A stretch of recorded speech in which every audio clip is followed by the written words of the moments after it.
The fee structure is comparatively minimal. You can see the form 1, that is application fee, is 4,400, additional page for 40, form 2 as such no fee, but additional page the similar fees is applicable, and form 3 and 26 as such no fee. And third category of applicant, other than small legal entity, even the academic institute, university, that falls under this third category of applicant. So for them, the fee structure as an application for form 1 is 8,800, and for additional page more than 30 pages, 880 rupees per page. Again, the form 2, 3 and 26 as such no fee, but for form 2, if more number of pages, then per page the similar fees as like the form 1, that is 880. And as I mentioned, e-filing provision is also started in India since July 2007. So if you are doing e-filing, so at that time you will get 10% fee reduction in all above mentioned application fees. Now let's see the pros and cons of provisional application, that means merits and demerits. So pros, that means merits of provisional: it is easy to apply as less documents are needed, because you do not require more documentation, only 3 forms. Further, no need of claims and abstract. So claims are very important part of patent application. I can say it is in heart of patent application, and to draft it, it requires some techno-legal understanding, wherein you required help of some expert like patent agent or patent attorney. But as in provisional, claims are not required to be added, so that means you can draft your provisional without the help of such techno-legal expert. So by that way you can save your time and money both. Further, you can secure the priority date from the date of filing of your provisional, and you will also get 12 months time period to complete your research, and then you can submit your complete application too. And fees, as I mentioned, it is comparatively minimal, like 1,760 if you are filing as a natural persons, or maybe 8,800 if you are filing as a legal entity. Along with the some pros and or say merit, there are some cons or say demerits of provisional. Say the term of patent will start from the date of filing. So as you might be knowing that the term of patent is 20 years. So once you file your provisional patent application, so from that date your 20 years countdown will begin. So your cycle will start from the date of filing the provisional, even though your research work is still ongoing, you have not filed the complete, then also your 20-year cycle will start. Second demerits, the publication and prosecution of patent application will start only after filing the complete. So though you file the provisional, no further proceedings will be happen with the patent office unless and until you file your complete application.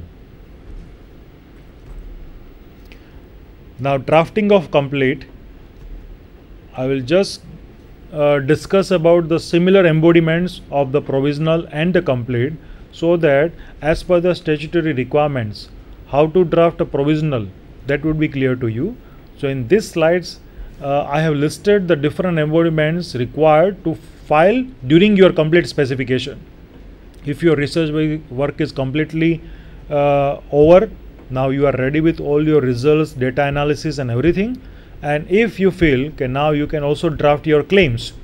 So you can also directly start with the complete application too, wherein the embodiments highlighted in the red color that are required in complete, but these red color embodiments are not required if you are filing provisional. But remaining elements are common for both, either you file the provisional or you file the complete. So I will discuss the embodiments which are similar for either of the application. So let's start with the first one, that is title, which is common either you file provisional or complete. You must have to define your title. So as per the statutory requirement, the title should be brief, it should be within 15 words and free from any kind of the fancy expressions, free from ambiguity, and it should give a fair indication of the art or industry to which it relates. So here you should not have to use any kind of the relative words or a subjective word or say some ambiguous word. Let's take an example. As currently the season of cricket is going on, so many of you might be the fan of cricket. Somebody has came out with a new type of a cricket ball. The said cricket ball can be effectively useful in any kind of the pitches, whether pitch may be the dry, whether pitch may be the wet, but this cricket ball which this inventor has developed, it gives the effective bounce in any of the pitch. So you can say though there may be a minor rainfall, even then due to the wet pitch conditions, in current situation we have to stop the play for maybe 4 hours, or maybe we have to postpone the entire match. But if this cricket ball which this our inventor has developed, if we use it as per his claim, it can be useful in any kind of the pitch conditions.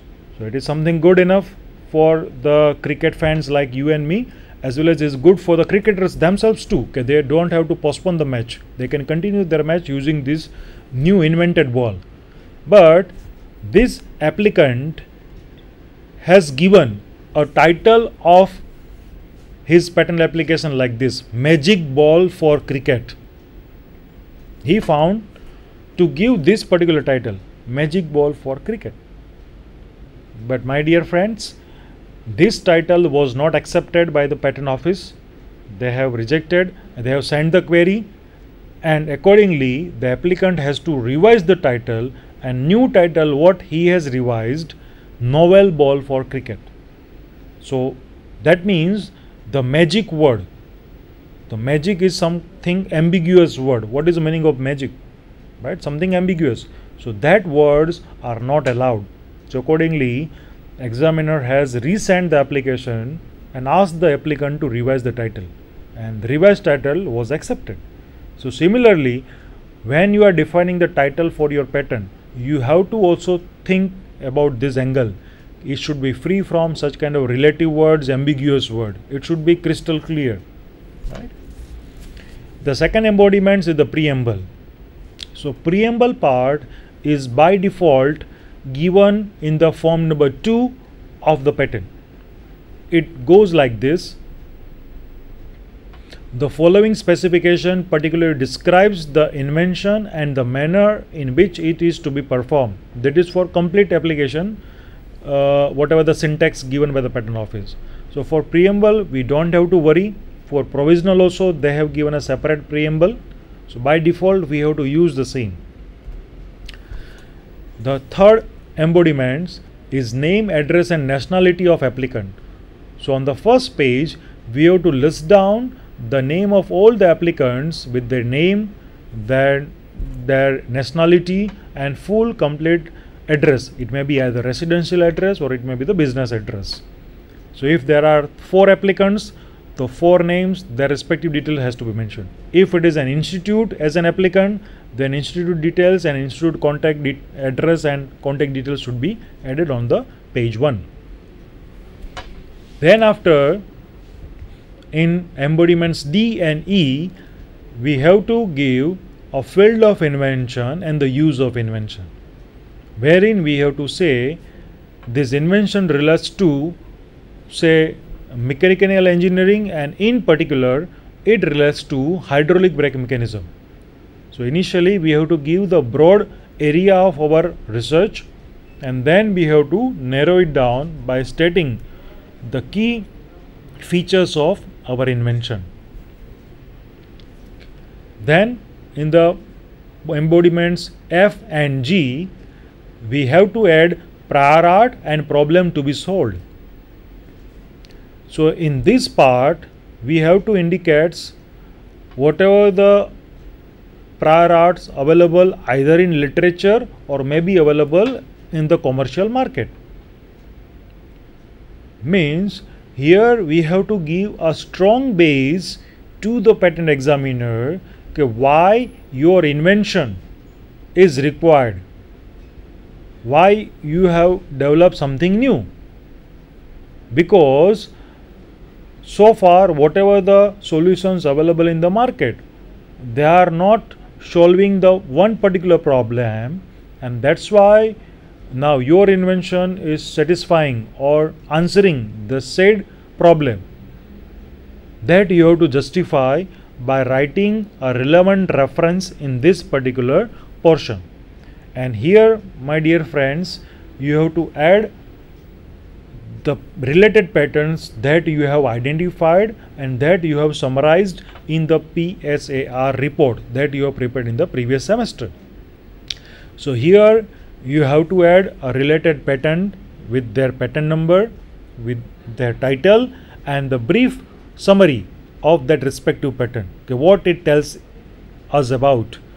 So you just give 3 or maybe 4 or maybe 5 related patents with their brief summary, and then now you have to start writing critics or say limitation of these all related patents. That means now you have to identify the problems which are yet not answered, even though by the related patents that you have cited. And after citing that limitations, then you can start talking about object of your invention.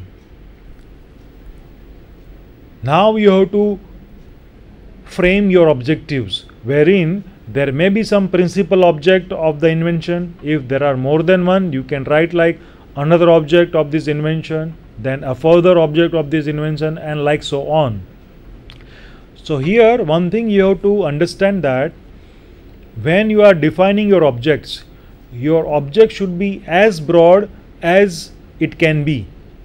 The reason behind, if you have put a narrow objects, and in the complete application if you would like to add some additional object which you have not added in your provisional, so at that time if examiners see your provisional, they may cite an objections. They say, okay, this particular object you have not included in your provisional, that's why your complete application become baseless, and accordingly your application may get rejected too.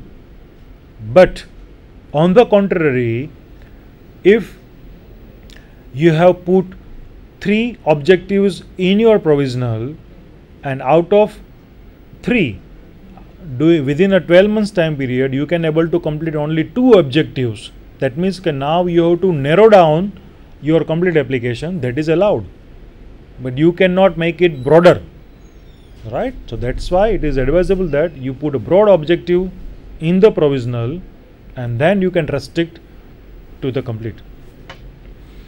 Further, a statement of invention, that is summary. Summary part is not required as of now in the provisional, so I am just skipping. Detailed description of the invention,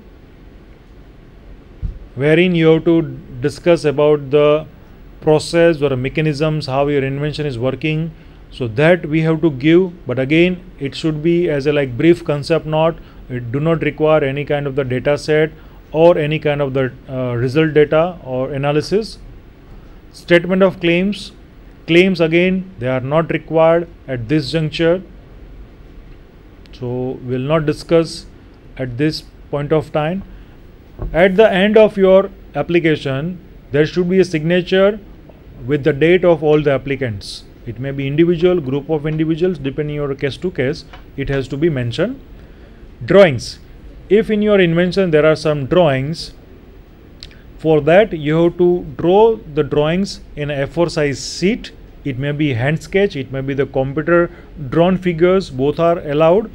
It should be schematic drawing, some sophisticated like CAD/CAM softwares, etc., or 3D drawings are not required. It should be schematic without any dimensions. That means this is the like length in centimeter or millimeter, depth in centimeter, millimeter, etc., are not allowed.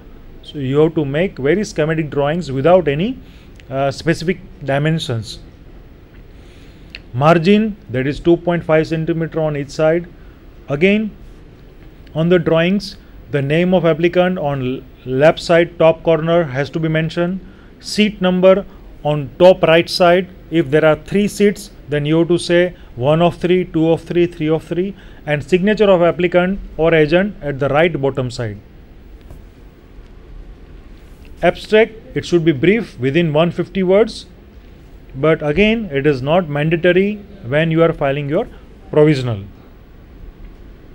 And to file a complete, along with form 1, 2 and 3, additional form 5, that is declaration of inventorship, it is required.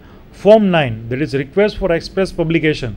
It means if before 18 months you would like to make your application should get published, you can file form number 9. Form number 18, that is request for examination, that also you can file once your application get published. Form number 26 and proof of price already we have discussed, and now you can see the fees for complete application. So form 1, 2 and 3 already we have discussed. So just like a previous provisional one, fees are similar in this case too. Form number 5, as such no fee. Form number 9, that is for request for express publication, you can see the fees 2,750 for a natural person, or if your institute is filing, then 30,750. Form number 18, that is request for examination. As an individual, the fees are 4,400, or if your institute or say college is an applicant, at that time 22,000 fees is applicable. For form 26, as such no fee, and if you are filing by e-filing mode, 10% fee reduction in all above mentioned prices. Not only this, you have to also pay the renewal fees after the expiration of 2 years of your patent to make your patent live till the 20 years. So by this way we complete the criteria of patentability. Then once your invention satisfy the criteria of patentability, it should not fall under the non-patentable subject matter as we have discussed under section 3F.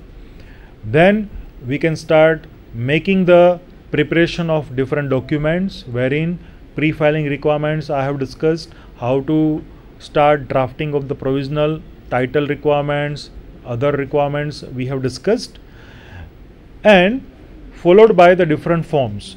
Form 1, 2, 3 are required to be filed when you are interested to file the provisional.